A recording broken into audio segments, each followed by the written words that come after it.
Tila mga ibong pinagkaitan ng kalayaan at iginapos ang mga pakpak sa sariling bayan.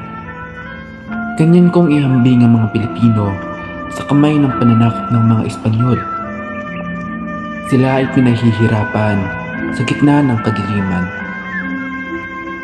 Hihintayin ko na lang sana na ito ay lumipas, na sila ay maging malaya sa mga kabiguan at pang-aapi.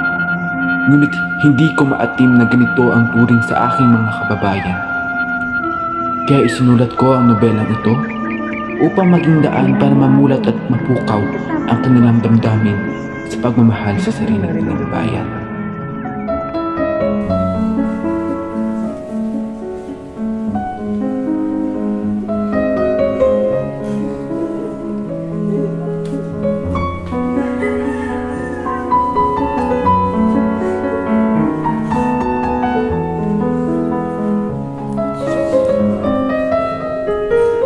Sa loob ng 20 taon kong paninirahan sa San Diego, kilala ko na halos 6,000 taong naninirahan dito na itinuturing kong aking mga anak. Ngunit noong napalitan ako bilang kura, ilang Herman at Torsoro na rin ang nagtigil sa paghatid sa akin. May kinalaman kung ba yung sinasabi sa pag-angkat ng tabako? Ang reformang ginagawa ng ministro ay hindi yata tama. Nagkatotohanan po ba ang paniniwala na ang Pilipino ay naging sanhi ng mabangang panunlad ng Pilipinas? Tanungin niyo si Ginoong Laruha kung mahigit pa sa kamangmangan ang mga Indio. Ginoo, alalahanin natin, tayo na sa bahay ng Indio. Si Kapitan Tiago ay hindi kabilang sa mga Indio, kaya't huwag niyo siyang ituring na ganyan. Mag-iba ang inyong palagay kung matitikman niyo ang kanyang tinola. Di po ba kayo nasisiyahan sa 20 taong paninirahan ninyo sa San Diego? Hindi. Paano nangyari iyon? Ilang buwan lamang akong tumira ng kamiling ay labis na nalungkot sa aking pag-alis doon. Ngunit iniisip ko na lamang na sa aking pag-alis na akin ng aking pinuno sa ibang lugar ay para sa aking kabutihan. May relihiyon ba o wala? May kalayaan ba ang mga pari? Napasama na ang bayan at kaya marami na ang nakapamakang nangyayari ay dahil sa pangunsinti ng mga opisyal sa mga ere na kalaban ng Diyos. Anong ibig niyo sabihin? Sinasabi ko ng malinaw ang ibig kong sabihin. Nakapag nagpao kayang isang kura ng bangkay ng erehe sa libingan para ipatapon, hindi siya dapat pakialaman o para sa maging ang hari. Buenas noches mga senyor. Nakarating na po ang 2 Friday.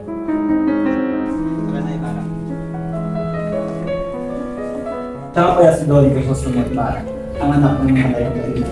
Kararating niya mula sa Europa. Aba, ang pura sa aking bayan, matalik na kabida ng aking ama. Aba, hindi ka nagkakameling iho. Ngunit minsan hindi ko naging matalik na kaibigan ng iyong ama. Ikaw ang anak ng Ginoong Laruha. Salamat sa karating ka ng wala sa kanya. Nagkaroon pa ako ng pagkakataong makilala ng ama. Siya'y kilalang marangal. Ginoo, ang papuri niyo sa aking ama ay pumaparo sa aking inala tungkol sa kanyang pagkamatay.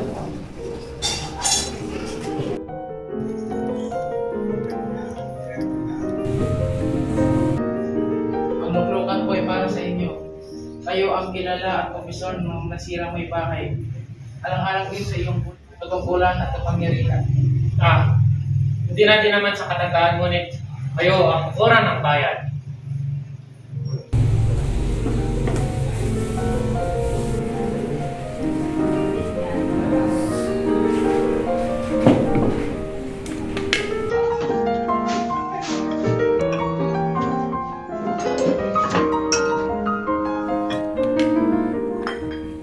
Marahil ay nakalimutan mo na ang iyong bayan dahil sa tagal ng pangangalaman sa Europa.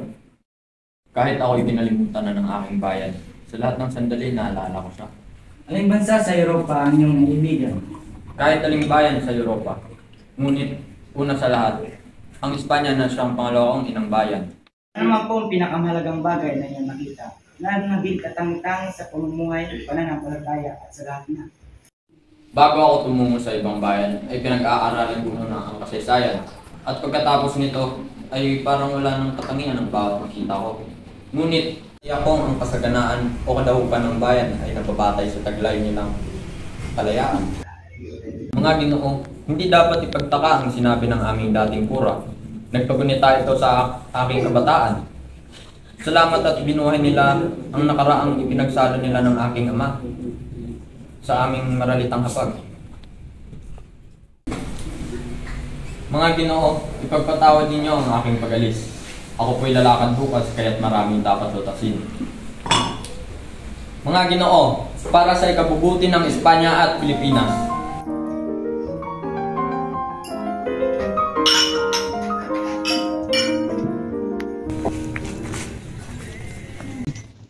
Binata, mag-ingat kayo. Ang nangyari sa iyong ama ay isang halimbawang hindi na dapat maulit pa. maaari niyo po bang sabihin sa akin ang kanyang naging kapalaran? Akala ko'y alam niyo na. Ngunit huwag kayong mabala. Dito'y kailangang mabilanggo upang maging marangal. Alam kong hindi niyo ako nais pasakitan. Sabihin niyo sa akin kung bakit siya nabilanggo. Pinagbintangan ni Padre Damaso ang iyong ama na hindi nangungutusan, gayong alam naman niya ito. Para sa iyong ama, ang pagkakasala ay hindi magpapatawad at nakukuha sa paglilimos. Sa pulpeto ay pinasasaringan siya ni Padre Damaso. Nang panahong yun ay may isang artilyerong naalis sa pagkasandalo dahil sa masamang ugali. Ginawa siyang tagasingil ng buwis ng mga sasakyan. Ang dating artilyero ay kilala sa kalupitan at kamangmangan. Isang araw, ang artilyero ay tinukso ng mga bata at sinigawan ng baboy pilipugin. Hinabol niya ang mga bata at nang abutan ay pinukul ang kanyang baston. Hinawakan niya sa bisig ang artilyero at saka minura. Nakita na lamang na ang artilyero na pasuray sa malayong malayo at ang ulo'y bumagsak sa bato. Sumuka ng dugo at namatay ang artilyero. Nabilanggo ang iyong ama. Siya ay pinaratangang pilibustero at tirehe. Lumapit ako sa isang batikan at binatang manananggulan. Pinagbintangan din siyang kasabwat ng mga tulisan. Nang siya malapit ng lumaya, ang kanyang katawang nanghihina sa pagkakapiit at pag-iisip ay naging sanhi ng kanyang pagkakasakit na ang tanging lunas ay kamatayan.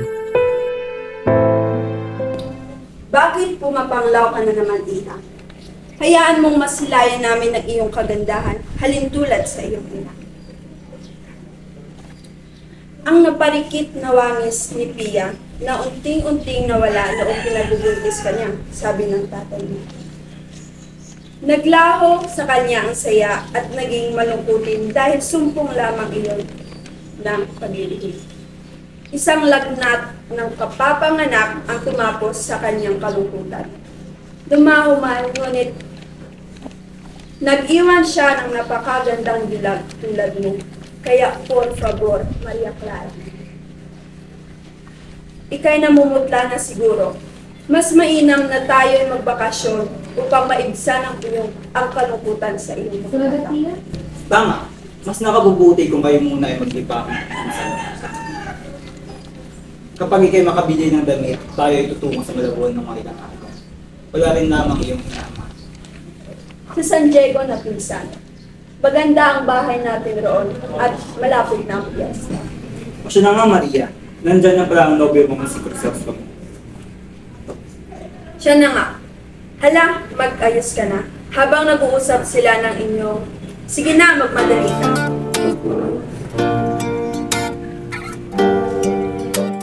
Lagi mo ba akong naalala? O tila ito'y naging makakalimutan na dahil sa mga magagandang dilag ngayong nakilala sa iyong paglalakbay?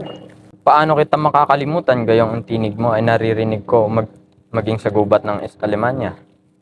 Inuusal ko lagi ang iyong pangalan kahit saan dako ako mapadpad. Ilang parusa na ang tinanggap ko mula sa aking kumpisor na nagsabing kalimutan na kita ngunit hindi ko pa rin magawa. Nakalimot ako sa aking tungkulin. Kailangan ko na palang bumalik sa San Diego dahil ngayong araw ang aking pag-alis.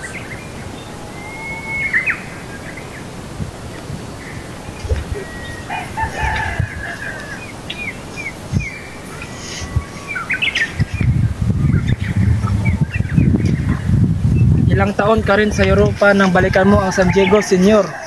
Ika'y dalubhasa doon ng 7 taon. Nakakalungkot isipin na hindi mo naabutan ng iyong ama na si Senyor Rafael Ibarra. Hindi ko batid kung bakit kailangan kong mangyari yun sa aking ama, Mangandong. Hindi ko siya nasamahan sa kanyang mga huling sandali. Kaya kahit sa puntod na lamang ako'y makadalaw. Nasaan na ba ang kanyang libingan? Kanina pa tayo dito naghahanap. libing pa lang, itong hinukay natin. Kaya pala ang baho, nakakasukas sobrang baho. Hindi ko na ito matadagalan. Para kang taga-tribunal, sobrang silad. Noon nga may bangka na sa akin yung pinahukay. At 20 taon pa lang iyon na ililibing. Malakas ang ulan noon at namatay ang aking ilawan. Nakakilabot naman ang iyon sinasabi. Magandang umaga po. Itatanong ko po sana kung alam niyo ba kung saan nakalibing ang aking ama na si Don Rafael Ibarra. Sinabi sa akin ng aking utusan na meron daw itong krus na palatandaan, ngunit hindi na namin nakikita. Malaking cross po ba ang iyong palatandaan? Ang cross na may ginuhit ng dibo at taling ito. Oo, yan nga po. Ang cross ay sinunog ko na. Sinunog? Yun po ay utos ng kurang malaki. Nasaan ang puntod ng aking ama? Alam kong alam ninyo kung saan na iyon kahit wala na itong palatandaan. Pero wala na rin po ang bangkay. Ano? Wala pa nga isang taon nilibing yung bangkay na hinahanap namin. Bakit niya hinukay? Po ay utos ng kurang malaki at nais niya ibalipat ito sa libingan ng mga ito. Anong ginawa niyo sa libingan ng aking ama? Huwag na po kayong mag-alala, hindi ko po ito inilibing sa libingan ng mga ito. Pwes, asan na ito? Napun ko na po ito sa ilog.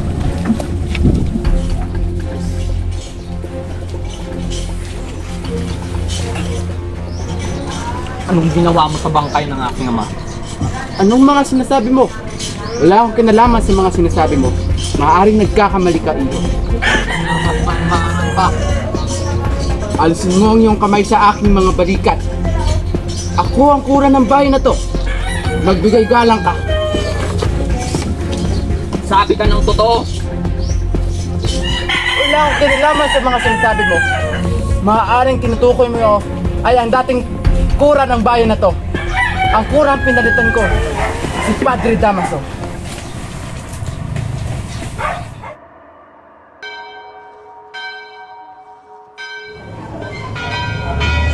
Masaya kayo. Talaga po. Masaya ako sapagkat may pag-asa dito sa Unos. Unos, nabalak niyo maligo doon? Mahigpit na mabuting bagay na inaasahan ko. Mga kidlat na papatay sa mga tao at tutupok sa mga bahay. Yan ang nararapat para sa atin. Kayo po, mahal na Gobernador Silio, mahigit 10 taon ko nang minumungkahi ng mga bagong kapitan dito na bumili ng mga posteng panghuli ng kidlat. Pinagtawanan lamang ako ng lahat.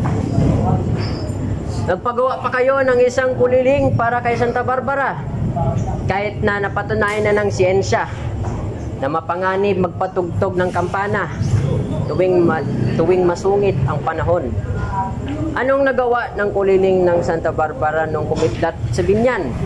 At Torre mismo ang tinamaan, ha? Sus Mariusip, kawaan mo po Santa Barbara.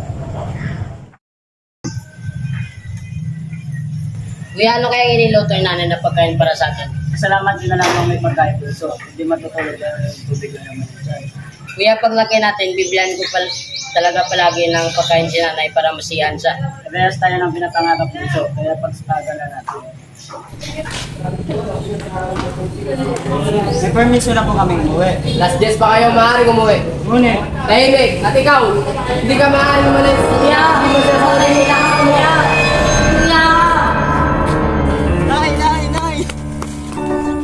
Anong nangyari sa'yo? Huwag na po kayo mag-alala. Nasaan si Crispin? Sa kumbento po. Ha? Anong ginagawa niya doon? kinuha pa sana sa sakristan ni Mayor at pinagbintangan ng nakaw. Bakit? Wala naman kayo kakayang gawin yun, di ba? O mahabaging Diyos, iligtas niyo po ang anak ko. Nais ko po sanang kunin yung sahod ko bukas sa sakristan ni Mayor at pati na rin po si Crispin.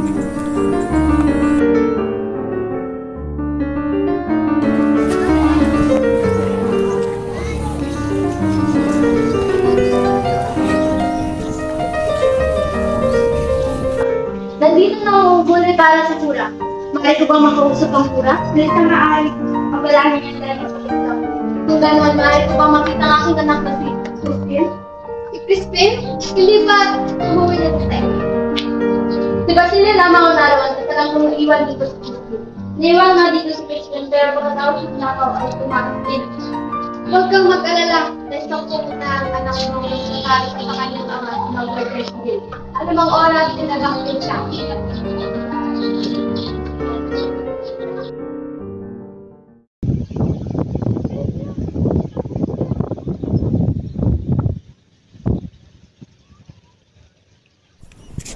Ikaw ba ang ina ng mga magnanakaw? Ina ng mga magnanakaw? Sa amoy tinagaw masalaping dinala sa iyo kagabi ng iyong mga anak. Ano? Ang salapi? Huwag mo nang ipagkaila. Lalo ka lang mapapahamak. Naparito kami upang huliin ang iyong mga anak. Nakatakas na nakakatanda, si Basilio.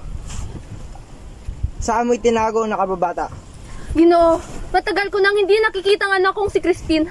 Pumunta ako sa kumbento, ngunit... Siya, ibalik mo ang mga salapi at iiwan ka namin. Ginoo, kahit anong gutom man ang maranasan namin na hindi namin iisip yung magnakaw, halubuin niyo po ang buong bahay, wala kayong makita ni isang riyal. Kung gayon, sumama ka sa amin. Mapipilitang lumitaw ang iyong mga anak at isasauli ang ninakaw na salapi. Sumama ka sa amin. Ako? Sasama sa inyo? Maawa kayo sa akin. Napakahirap ko. Wala akong ginto kahit anong mga lahas na may bigay sa inyo. Kunin na ninyong lahat ang inyong makitang sa aking dampa. Ngunit nakikiusap ako. Magpapaiwan ako rito. Hayaan niyo ako rito mamatay. Sulong, kung di ka kusang susunod ay gagapos na namin. Susunod ako. Ngunit, bigyan niyo ako ng katiting na dangal. Hayaan ninyo akong mauna sa inyo ng bahagya.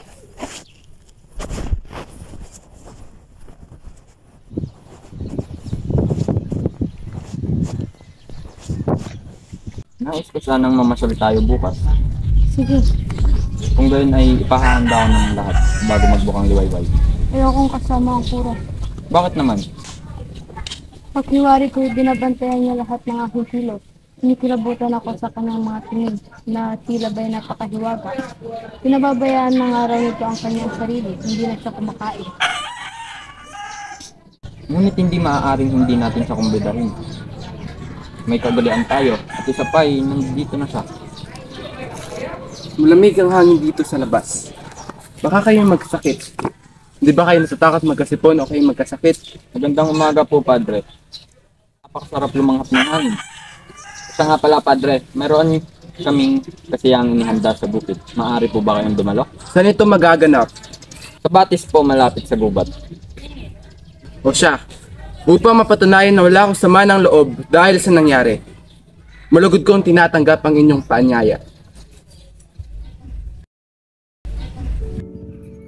Ang mga nagpipiknik ay nasa baklad na ni Kapitan Tiago. Sinasabi nila na ang kawalan ng isda ay dahil daw sa buhaya. Hinuli ni Elias ang buhaya, ngunit tila mas malakas ito. Hindi naman nagdalawang isip at tumulong si Crisostomo.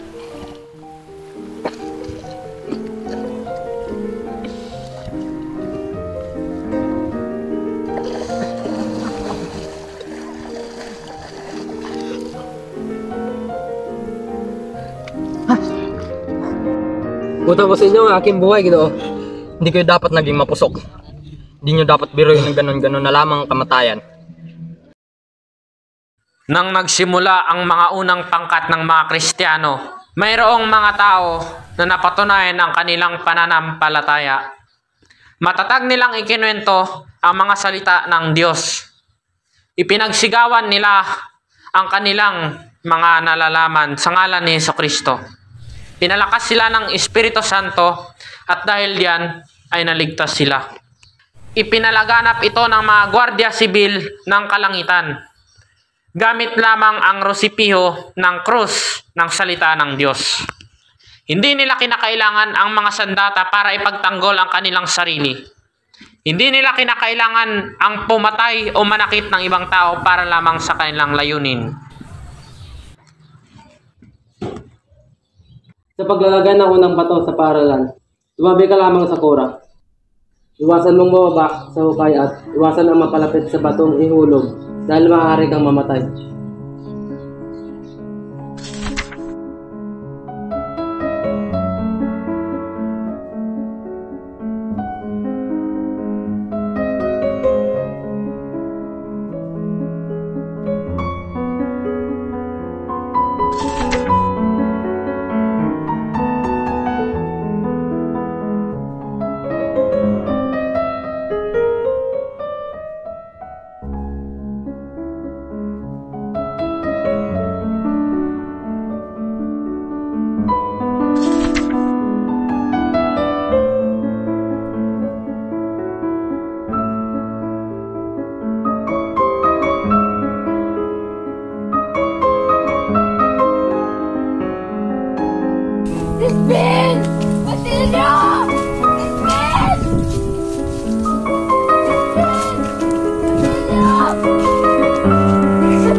Kumusta ang iyong pakiramdam tungkol sa pagkamatay ng mama?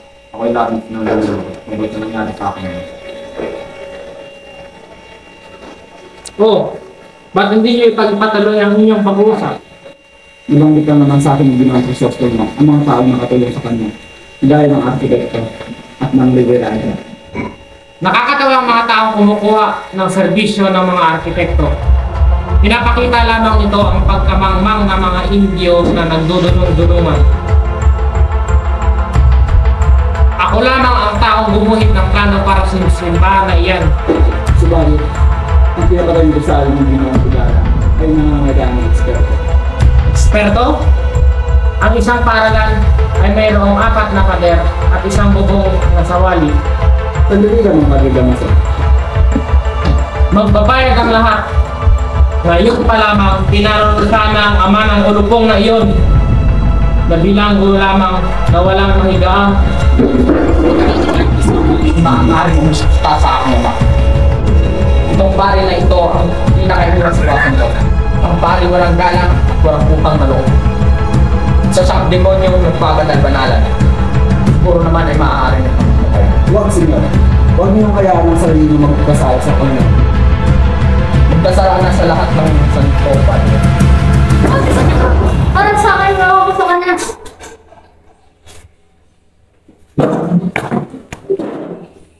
Vamos magkantar ikaw. Tigil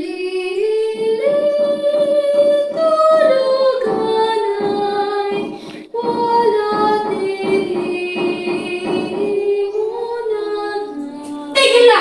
Huwag ka na kumanta. Nakakahappy sa akin ng tulang iyan. Baila! Baila! Baila! Ngayon ikaw naman ang sumayaw-sayaw. Baila! Tigil! Baila! Baila! Kondinada salbahe! Ano ang nangyayari sa iyo? Hindi ka man lamang nagbigay ng magandang gabi!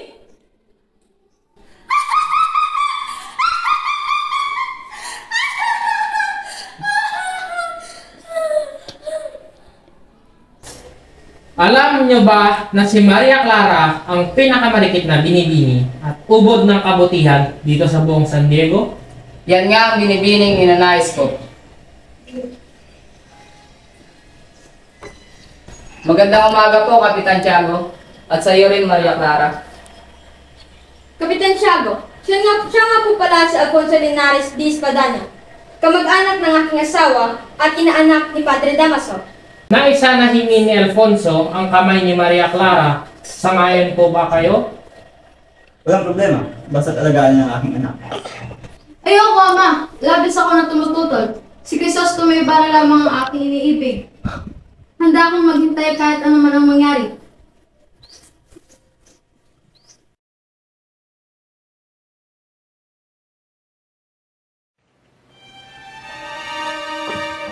Kayo po ba ang tunay kong ama? Saan mo nakuha ang impormasyong yan? Kaya niyo po ba ito inilihim sa akin dahil makakasira ito sa inyo? Kung sa bagay, kasuklam-suklam ang katotohanan ito. Huwag na kayong magsinungaling pa, Padre. Nasa tahanan tayo ng Diyos, batid niya ang katotohanan. Hindi mo ito maaaring sabihin kay Tiago. Masasaktan siya at makakasira sa kanya ito. Intindihin mo ang paghihirap namin, Iha. Kung gayon, totoo nga, ikaw ang aking tunay na ama? Iha. Huwag mo akong hawakan! Hindi ako makapaniwala na ang buong pagkatao isang malaking kasinungalingan na ako'y bunga ng isang immoral na relasyon. Ayaw na kitang makita at makausap, Padre. Sumpayin nawa tayo lahat ng Panginoon. Tiburcio, paano sila nakatira dito? Paluin mo nga sila ng sobrero, mga walang galang. Kailangan sila turuan ng urbanidad, kagaya ng ginagawa sa kanila ng mga kura at Guardia Civil. Paano kung ganyan nila ako? Naiinggit ka sa akin hanggang paa. Oo, naiinggit ako sa kulot mo. Huwag mo na siyang pansinin. Umuwi na tayo. Hayaan mo akong turuan ng leksyon ng babae niyan. Hindi mo ba alam na hindi ako taga-Lalawigan? Ako ay taga-Maynila. Hindi nakakapasok sa loob ng aking bahay ang mga alperas. Sila ay hanggang sa pintuan lamang. Siya nga ba? Kaya ba nakakapasok lamang sa bahay mo ay pilantod? Eh ikaw, isang na bandera? Kesa naman sa'yo, asawa ng pilay at pagpapanggap ng doktor. Isang napalaking kahihiyan ng iskandalong ito. Tumigil kayo. Huwag na ninyo kami pakialaman. Ang mabuti pa ay iuwi mo na ang iyong asawa, Don Timoteo.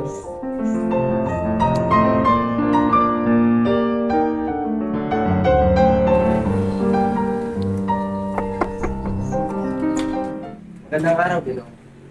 Tuloy ka po. Natuklasan na magkakaroon ng isang malaking pag-aalsa at kayo ang nakatakdang mapahamak. Anumang oras ay maaaring sumiklap ang pag-aalsa. Kailangan na niyong umalis. Saan ako pupunta? May naghihintay pa sa akin? Kahit sa lugar, sa Manila o sa bahay ng isang makapangyarihan, upang hindi nila masabing totoong may kinalaman din dito. Paano kung ako ang sumuplong sa pag-aalsa? Isipin nila kayo taksil at ipinahin sila para mahuli. Sinugin ang mga kasulatan, tumakas, at magantay kung ano mangyayari. Yan ang dapat mong gawin. Clara. Hindi. Mabuti pang mamatay na lamang. Tulungan niyo ako, Ginoo. Dito nakalagay ang mga kasulatan ng aking pamilya. Bukod ninyo, ang sulat ng aking ama.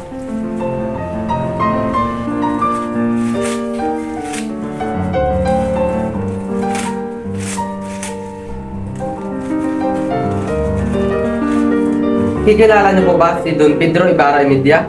Oo, siyang lolo ko sa puso. Siya ang dahilan kung bakit nasira ang aming angkan. Kayo ang tinuro ng Diyos para makipaghiganti. Tingnan niyo mabuti. Tingnan niyo mukhang ito. Punong-puno ng pagtitiis. Samantalang kayo nabubuhay. Umiibig, may kayamanan. Kinikilala, nabubuhay.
Natuklasan na nila ang inyong pagtakas.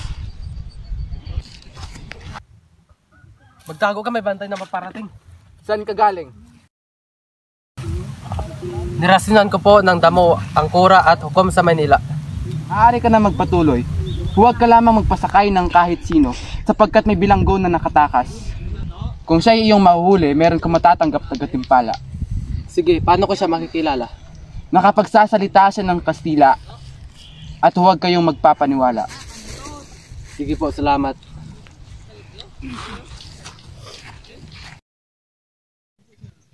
Kasasto mo, mahuli tayo. Mauna ako sapagkat ililigaw ko sila. Huwag kang umalis. Lalaban tayo. Hindi tayo magtatagumpay. Wala tayong sandata.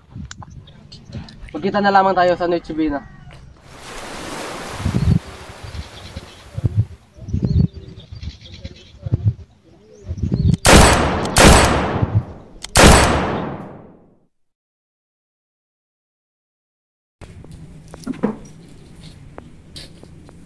Nandito ako upang saksihan ng iyong kasal.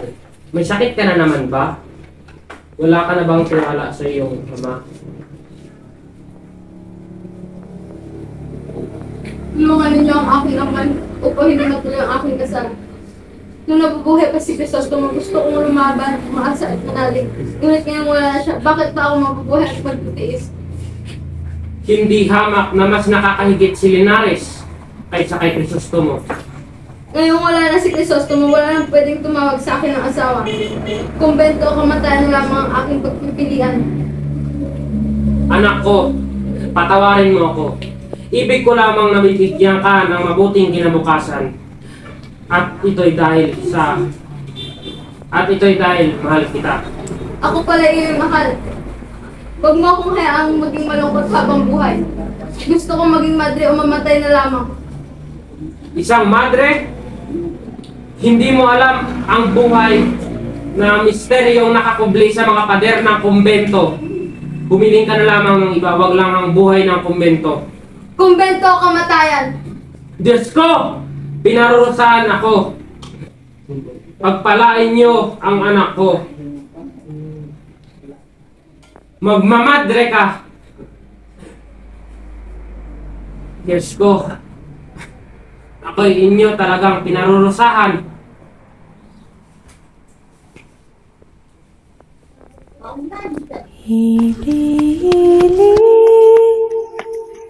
Inang? Inang! Hintayin mo po ako, Inang! Walat diri imoy na Inang! Ako po si Basilio, Inang! tugtilay bakal papay hili-hili tulaganay.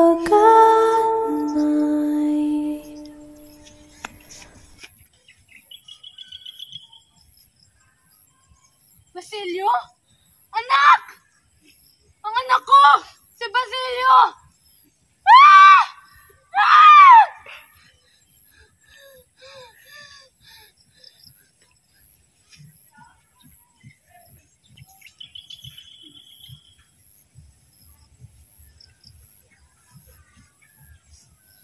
Inang! Inang! Inang! Sinong babaeng yan? Siya pong aking ina. Sugatan ako at may 2 araw na akong hindi kumakain o mainom man lang. Hindi magtatagal at mamamatay na rin ako. Sinugin mo ang aming bangkay ng iyong ina. Kung walang darating na sinuman, hukayin mo ang mga gintong ibinaon ko. Hariin mo iyon at gamitin mo sa pag-aaral. Mamatay akong hindi ko man lamang nasilayan ang mga ningning ng bukang liwayway ng aking inang bayan. Kayong mapapalad na makakita, batiin ninyo siya at huwag kalimutan ang mga naglugmok at nasawi sa dilim ng gabi.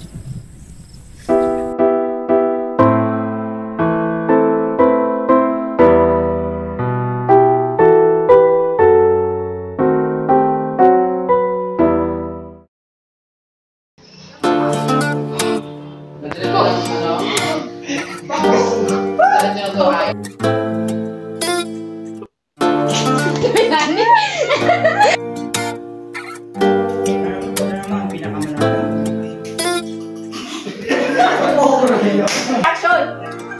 No, ako is kapatid. Take pose! Right! Camera! Action! No, ako is kapatid.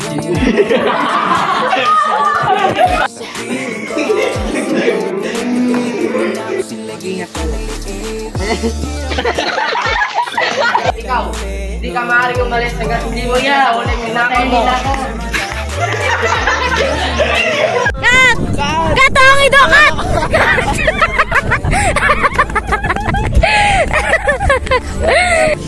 Anong ginawa mo?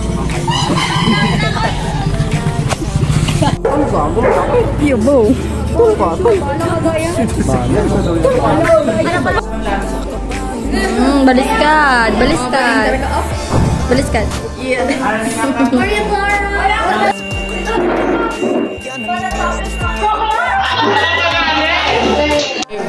6 Vamos magkantan.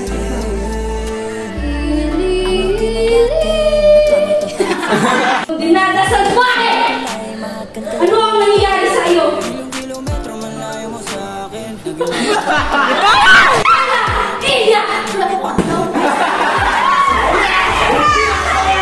Mukhang ito. Mag-smile ko. Inang, ako po si Basilio, Inang. Ika'y bayapang nakatulog sa aking balikat at malayo sa pamungot. Habang sila'y gigil na maghanap sa ating mga bakas, hindi ako makakapayang na tayo ay mawakas na. Subukan na magkamali, yan ang hindi nyo gustong harapin. Diyos ko ang akin ay akin.